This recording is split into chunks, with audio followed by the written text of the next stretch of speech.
سلام نعكم يخونا بملا كورنعات عالم كوينكم علتا وحبريتات دقول زيناتي كتاتلو فتوات تعذبتي نحمس حملة كلتا شحن عصر شمونتن عام تمرت زوادرنا يوم الزيناتات حيزنا قريبنا لنا نسانا مكتتالكم بمعدام بقطتانا بزرزر زينا كنس قراكم ኣብ ትግራይ ሕግን ስርዓትን ይነግሳሎ ክብል ዶክተር ደብረጽዮን ገብረ ሚካኤል ገሊጹ ዶክተር ደብረጽዮን ገብረ ሚካኤል ሎሚ ንማዕኸናት ዜና ብዝሃቦ መብርሂ ትግራይ ናብ መስመር ሕግን ስርዓትን ትምለስ ከም ዘላ ወግዓዊ ገይሩ ኣሎ ዘይሕጋዊ ግፋብ ብምፍጻም መናእሰይ ዘሳድድ ዘሎ ጉጅለ ሕወሓት ትግራይ ተዋሪጹ ካብ ዝነበረ ትካላዊ ናይ መንግስቲ ስርዓት ወፂኣ ሓዚ ናብቲ ዝነበሮ ንቡር መሓውርን ኣሰራርሓን ተመሊሱ ከም ዘሎ ተገሊጹ ኣብዚ ሕዚ እዋን ኣብ ምርግጋጽ ፍትሒ ምኽባር ሕግን ምስፋን ተሓታትነትን ሮይ ምንቅስቃስ ይገብር ምህላው ዶክተር ደብረጽዮን ገሊጹ ዶክተር ደብረጽዮን ገብረ ሚካኤል ኣብቲ ዝሃቦ ጋዜጣዊ መግለጺ ትግራይ ካብ ጥንቲ ጀሚራውን ዓዲ ሕግን ስርዓትን ምዃና ብምዝኽኻር ብሰንኪ ዝነበሩ ኩነታት ተቋሪጹን ጠፊኡን ዝነበረ ትካላዊ ስርዓት መንግስቲ ሓዚ ሙሉእ ብምሉእ ተመሊሱ ስርሑ ከም ዝጀመረ ገሊጹ እቲ ሓዱሽ ኣዋጅ ዝወፀ ድማ ነቲ ትካላዊ ወዳድባን ምስፋንን ድሕንነት ሕብረተሰብ ንምሕላውን ዓብዪ እጃም ከም ዘለዎ ተገሊጹ ኣሎ ትግራይ ኣብዚ ሕዚ እዋን ብዝለዓለ ቆራጽነት ኣብ ምኽባር ሕግን ስርዓትን ትርከብ ከም ዘላ ዝሓበረ ዶክተር ደብረጽዮን ገብረ ሚካኤል ኣብቲ ክልል ሓቀኛ ፍትሕን ምስፋንን ተሓታትነትን ምርግጋጽን ዝተጀመሩ ስራሕቲ ተጠናኺሮም ከም ዝቕጽሉ ኣረዲዮም ብዶክተር ደብረጽዮን ዝምራሕ ህወሓት ሓዱሽ ኣዋጅ መኸተብ ብምውፃእ ዜጋታት ብዘይ ሕጊ ይኣስር የሳድድ መጥቃዕቲ ይፍጽምን ከም ዘሎ ኣብ ዝግለጸሉ ዘሎ እዋን ኮይኑ እዩ ትግራይ ስርዓት ትሕዛላ ክብል ገሊጹ ዘሎ ኣብ ሱዳን ግንባር ኩርመካ ዝካየድ ዘሎ ኩናት ኣባላት ኣርሚ 70 ከቢድ ጉዳት በፂሕዎም ከም ዘሎ ተገሊጹ ኣብ ሱዳን ዞባ ቡሉ ናይል ዝርከብ ስትራቴጂካዊ ቦታ ኩርመክ ዝካየድ ዘሎ ውግእ ኣብ ጥቓ ደቡብ ኢትዮጵያ ብምዃኑ ብወገን መንግስቲ ኢትዮጵያ ዓብዪ ትኹረት ተዋሂብዎ ብንቕሓት ይከታተሎ ምህላው ተሓቢሩ ምስ ወታደራዊ ክንፊ ሕወሓት ቅርበት ካብ ዘለዎም ላዕለዎት ኣካላት ዝተረኸበ ሓበሬታ ከም ዝሕብሮ ምስ ሰራዊት ጀነራል ኣልቡርሃን ተሰሊፎም ዝዋግኡ ዘለዉ ኣባላት ኣርሚ 70 ከቢድ ናይ ሞትን ማህሰይትን ጉዳት በፂሕዎም ኣሎ ኣብ ሱዳን ዝቐጸለ ግጭት ኣብ ድሕንነት ደቡብ ምንቅስቓስ ህዝቢ ዋሕዘይ ስደተኛታትን ምንቅስቓስ ዕጡቓት ጉጅለታትን ከስዕቦ ዝኽእል ጽልዋ ኣብ ወገን ኢትዮጵያ ጽኑዕ ምክትታል ዘድልዮ ጉዳይ ካብ ምዃኑ ብተወሳኺ ኣብቲ ውግእ ተሰሊፎም ኣብ ዝነበሩ ኣባላት ኣርሚ 70 ከቢድ ጉዳት ከም ዝበጽሐ ተሰሚዑ ኣዲስ ሪፖርተር ምስ ናይ ሕወሓት ወታደራዊ ክንፊ ቅርበት ካብ ዘለዎም ላዕለዋይ በዓል ስልጣን ዝረኸቦ ሓበሬታ ከም ዘመልክቶ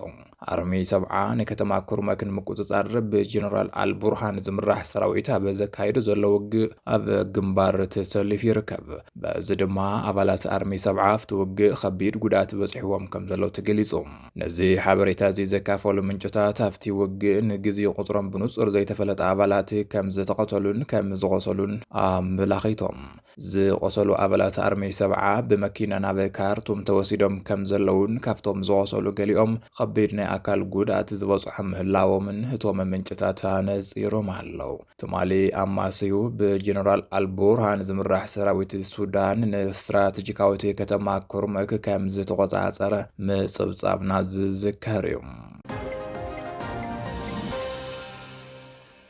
ካብ ቤት ማእሰር ተሃዲሙ ዝነበረ ቀታሊ ገበነኛ ብሰራዊት ሓይሊ ሰላም ትግራይ TPF ከም ዝተተሓዘ ተገሊጹ ካብ ቤት ማእሰር ወረዳ ዓዴት ምስ ካልኦት እሱራት ብምዃን ቤት ህንፀት ብምስባር ሃዲሙ ዝነበረ ኣይተ ዝሃብ ኣለማዮ ዝተባሃለ ቀታሊ ውልቀ ሰብ ብሓይሊ ሰላም ትግራይ ግንባር 3 ክፍሊ ሓበሬታን ህንፀትን ዳግማይ ብትሕቲ ቁፅፅር ውዒሉ ኣሎ እቲ ተጠርጣሪ ኣብ ወረዳ ዓዴት ንሓደ ውልቀ ሰብ ብኻራ ወጊ ብምቕታል ከቢድ ናይ ቅትለት ገበን ዝፈጸመ እዩ ነበርቲ ዓዴት እቲ ገበነኛ ምምላጡ ምሳረጋገጹ ንድሕንነት ከባቢኦም ክብሉ ንTPF ብምሕባር እቲ ተጠርጣሪ ዳግማይ ንክትሓዝ ዓብዪ ግደ ተፃዊቶም እዮም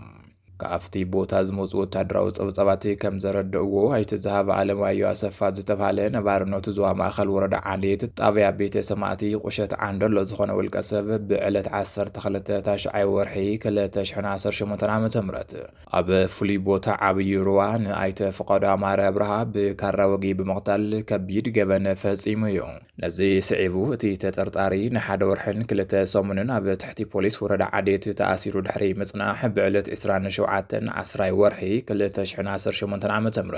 ምስ ሓሙሽተ ርእሱ ካብቲ ዞባዊ ቤት ማእሰርቲ ብምስባር ክሃድሙ ክኢሎም እዮም። እቲ ሓደገኛ ገበነኛ ካብ ቤት ማእሰርቲ መጥፎ ዘረጋገጹ ናይቲ ከባቢ ነበርቲ ምእንተ ሰላም ረሃዋን ፍትሕን ይቃልስ ኣለኹ ንዝብል ትግራይ ሓይሊ ሰላም ብስልኪ ብምድዋል እቲ ተጠርጣሪ ተኸታቲሎም ንክሕዝዎ ህጹጽ ሓበሬታ ሂቦም። ነዚ ስዒቡ ድማ ብዕለት 29 ወርሒ 2018 ዓ.ም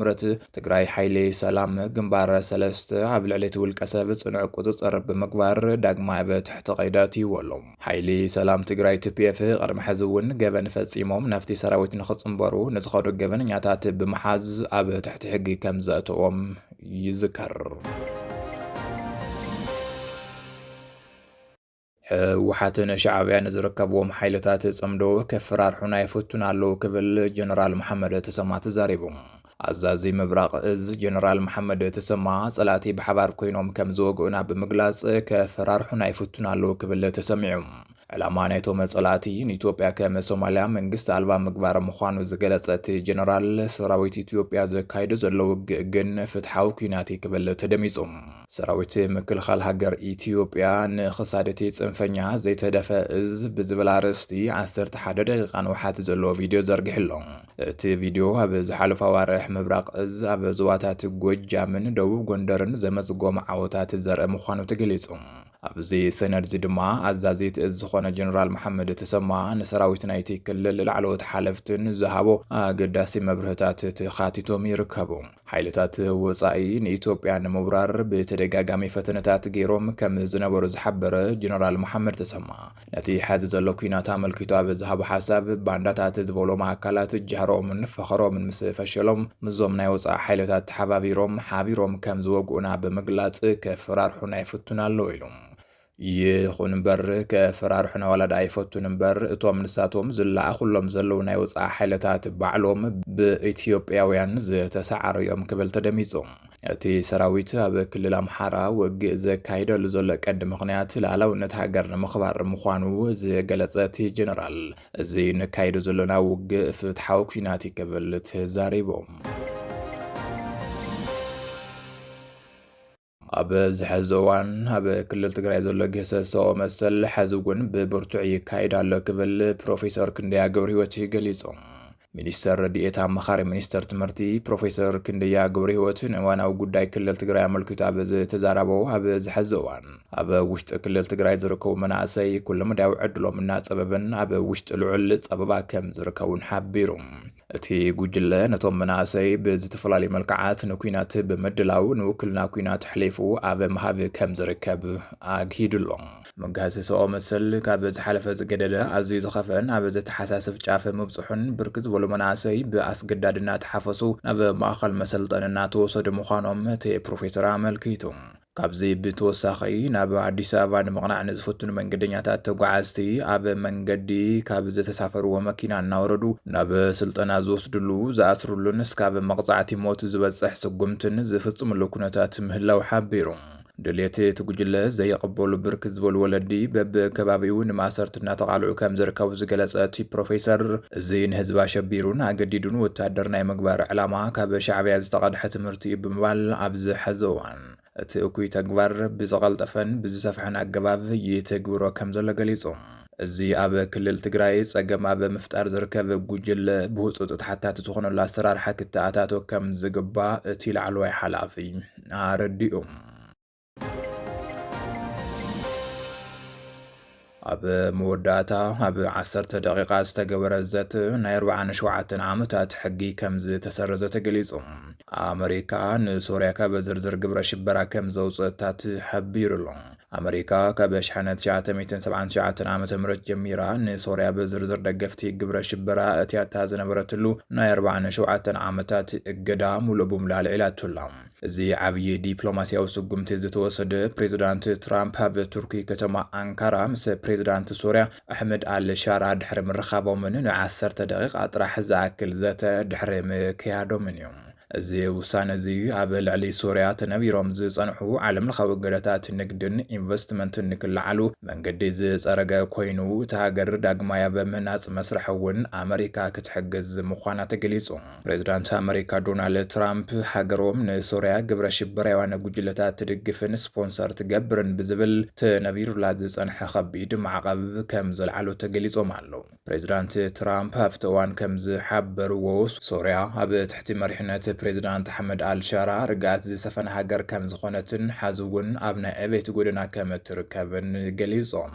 ብተወሳኺ እውን ሚኒስተር ጉዳያት ወፃኢ ኣሜሪካ ማርኮ ሩቢዮ ኣብ ዝሃቦ ወግዓዊ መግለጺ ፕሬዚዳንት ትራምፕ ሶርያ ካብዚ ናይ ሽበራ ዝርዝር ንኽትሕከኽ ንቤት ምኽሪ ኣሜሪካ ኮንግረስ ወግዓዊ ሓበሬታ ከም ዘመሓላለፈ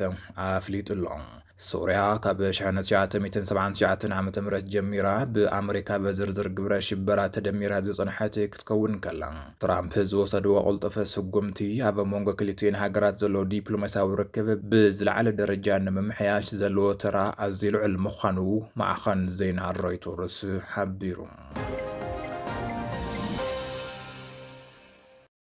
ዝኸበርኩም ተኸታተልቲ ደጎል ዜና ነዚ ሰዓት ዘዋድድናዮም ዜናታት ኣብዚ ዛዚምና ንምክትታልኩም ነመስግን። ሰላም